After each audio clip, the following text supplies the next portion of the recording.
আসসালামু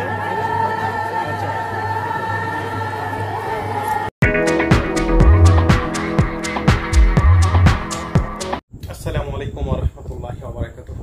সম্মানিত দর্শক, সকলকে স্বাগত জানাচ্ছি পাকিস্তানের ভিসা রিলেটেড আরো একটা ভিডিওতে। গেল কয়েকদিন যাবৎ বেশ কিছু বোন এবং ভাই প্রশ্ন করেছে যে পাকিস্তানে বিয়ে করে কিভাবে ওই দেশের নাগরিকত্ব পেতে পারি।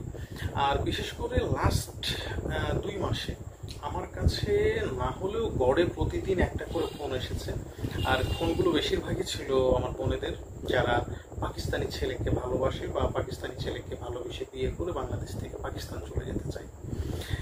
তো আমার কাছে এই বিষয়টা মনে হয়েছে একটা মহামারীর মতো। এটা আমার কাছে খুব একটা ভালো কোনো সাইন বলে মনে হয়নি। এই মানে আধুনিক যুগে বা বিজ্ঞানের যুগে এই ধরনের বিষয়গুলো আসলে আমাদেরকে কতটুকু এগিয়ে দিয়েছে নাকি পিছিয়ে দিয়েছে জানি না।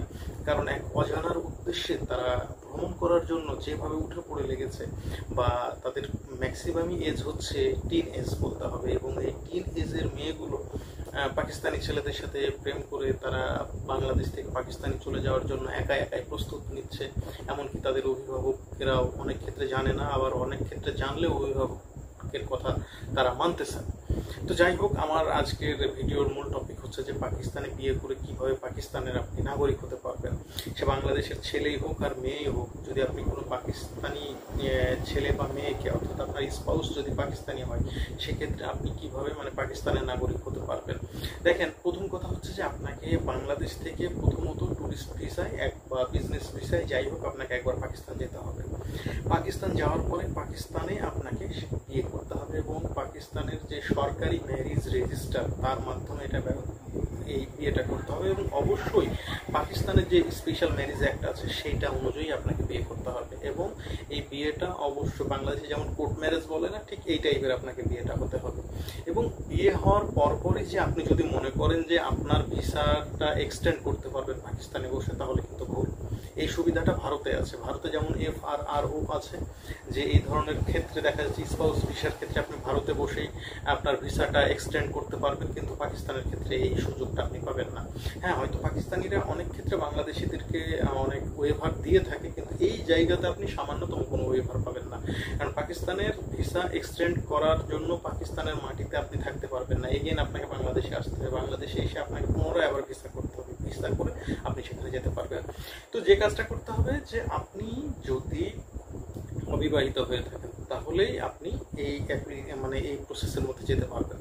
তো আপনি যদি অবিবাহিত হয়ে থাকেন, প্রথমত যে কাজটা করবেন, আপনি একটা পুলিশ ক্লিয়ারেন্স নিয়ে নেবেন, এবং আপনি যে অবিবাহিত সেই অবিবাহিত সনদটা আপনাকে নিতে হবে, এবং সেই অবিবাহিত সনদটা অবশ্যই পররাষ্ট্র মন্ত্রণালয় থেকে আপনাকে অ্যাটাচ করিয়ে নিতে হবে, এবং পুলিশ ক্লিয়ারেন্সটা এটা অ্যাটাচ করিয়ে নিয়ে তারপর আপনি পাকিস্তান যাবেন। এবং পাকিস্তানে যাওয়ার পরে আপনি পাকিস্তানের ছেলেকে হোক আর মেয়েকে হোক, আপনি বাংলাদেশের ছেলে হন আর মেয়ে হন, আপনি বিয়ে করার পরে আপনার যে পাকিস্তানের ভিসার মেয়াদ, সেই ভিসার মেয়াদ শেষ হওয়ার পূর্বেই কিন্তু আপনাকে বাংলাদেশে চলে আসতে হবে। এবং বাংলাদেশে আসার পরে আপনার যে কাজ, সেটা হচ্ছে আপনার পাসপোর্টটা আবার চেঞ্জ করতে হবে। কারণ পাসপোর্টে আপনার স্পাউসের নেমে আপনার ঠিক আপনার হাজব্যান্ড বা ওয়াইফের নাম, যার পাকিস্তানি পাসপোর্টে যে নামটা আছে সেই নামটা আপনার পাসপোর্টে দিতে হবে। এবং আপনার যে হাজব্যান্ড বা ওয়াইফ পাকিস্তানে থাকবে তাকেও কিন্তু সেম একই কাজ করতে হবে, তারও স্পাউসের জায়গায় আপনার নামটা বসাতে হবে। এবং এটা বসানোর পরে বাংলাদেশ থেকে আপনি আবার পাকিস্তানে টুরিস্ট ভিসার জন্য অ্যাপ্লাই করতে পারেন, বা আপনি স্পাউস ভিসার জন্য অ্যাপ্লাই করতে পারেন। তো আপনি টুরিস্ট ভিসার জন্য অ্যাপ্লাই করলেও হবে, স্পাউস ভিসার জন্য অ্যাপ্লাই করলেও হবে। আপনি এই দ্বিতীয়বার আবার আপনাকে পাকিস্তানে যেতে হবে, এবং পাকিস্তানে যাওয়ার পরে তাদের স্বরাষ্ট্র মন্ত্রণালয় বরাবর আপনাকে একটা অ্যাপ্লিকেশন করতে হবে, অর্থাৎ আপনার যে হাজব্যান্ড বা ওয়াইফ তার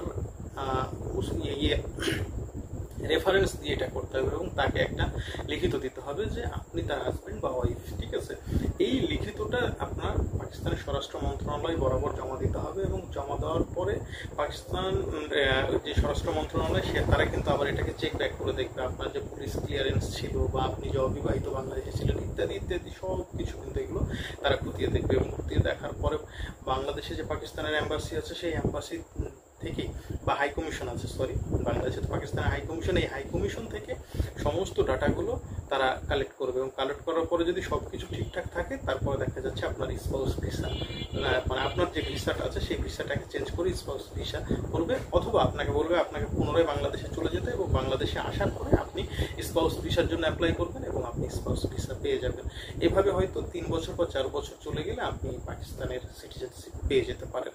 আর এটাই হচ্ছে আপাতত পাকিস্তানের কাউকে বিয়ে করে পাকিস্তানে নাগরিকত্ব পাওয়ার উপায়। সকলকে ধন্যবাদ। আসসালামু আলাইকুম ওয়া রাহমাতুল্লাহ।